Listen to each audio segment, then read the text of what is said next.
Hansel Plug. I'm Justin Cody. And this is Flywheel Farm in Woodbury, Vermont. Let's see, we grow organic fruits and vegetables. We currently have a little over an acre in production, and most seasons produce a little bit over 2 acres.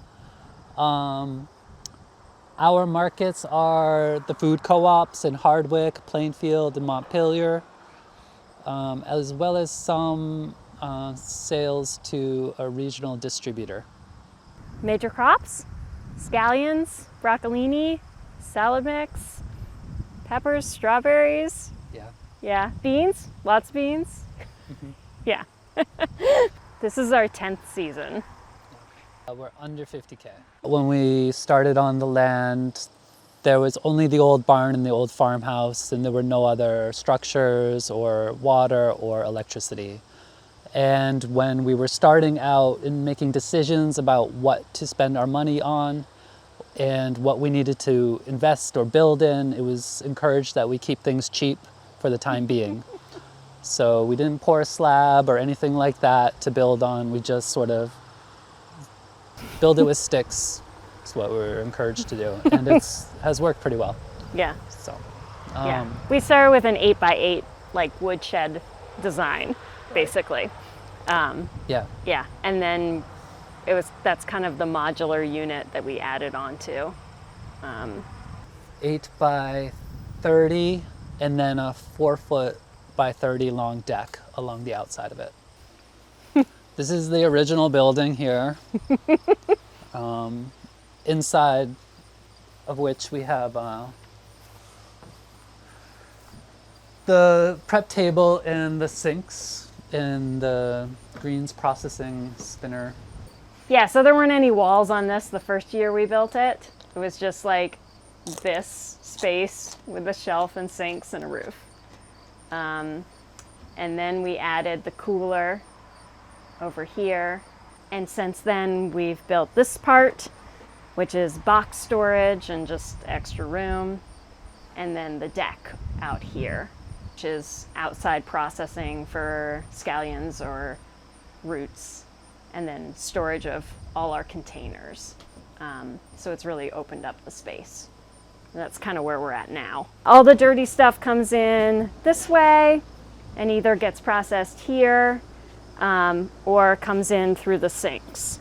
And then goes around to the table where all the packing is done, and that's all clean stuff, and goes into the cooler. It's just kind of it was a U shape. When we built on this addition out here, it was kind of exciting to have more ways to get in and out. And we use all the entrances all the time. And they're all wide enough to carry stuff through too. So we're not like squished at all.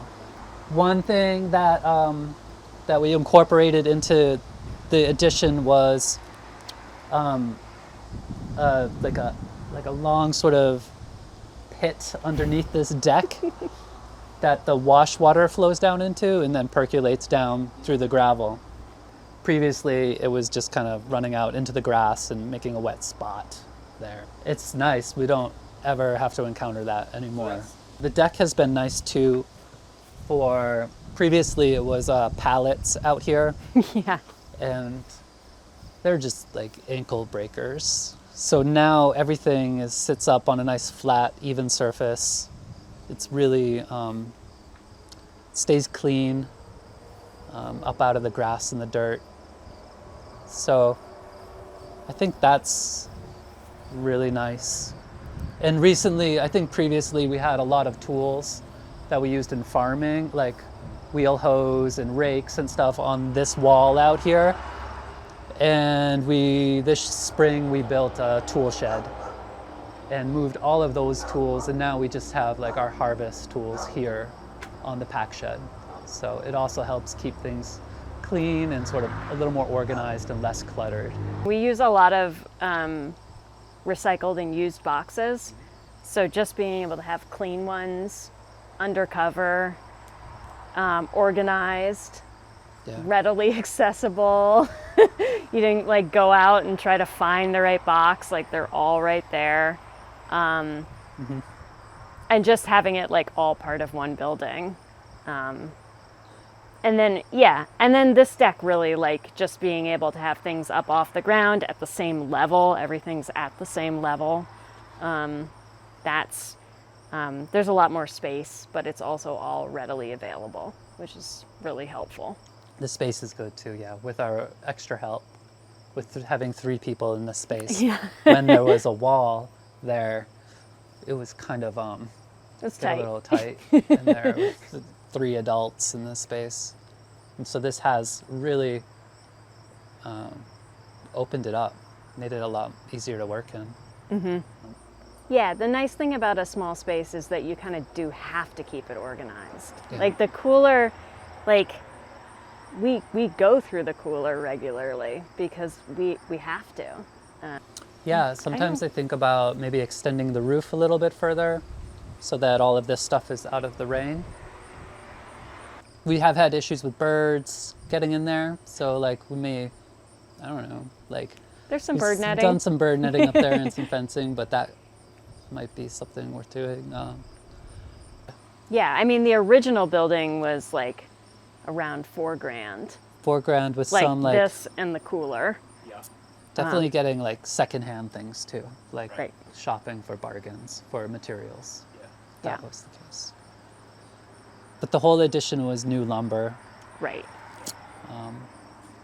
But yeah, definitely under $10,000. I really like this area. We haven't seen this area. This is like the hand washing station, but it's also where we wash our dishes and have water bottles and dishes and silverware. And it's just, I don't know why, but it's really nice to have all that stuff right there. It's very convenient. The shelf is a big improvement. We always had like a sink, a hand washing sink, but now it's like there's actually, the shelf is a definitely important part of Yeah. it, I think. Yeah, it's just like a very convenient, accessible kind of setup. And I don't know, maybe the fact that it's like right here in the farm Yeah. helps. I think sometimes we talk about maybe making this space a little bigger and having something of a kitchen space out here Right. for food prep when we're at the farm at work, you know. And I think it would fit in well here. In sort of this end space. I don't think our farm would like function without this. Like it's kind of basic necessity for growing vegetables and selling them. It's been nice to build it to fit our needs Yeah. too. Yeah, maybe actually the floor was a big factor of why we didn't go for something less permanent than that. We wanted to be up off the ground. And we were building things. Like we built a greenhouse that first year.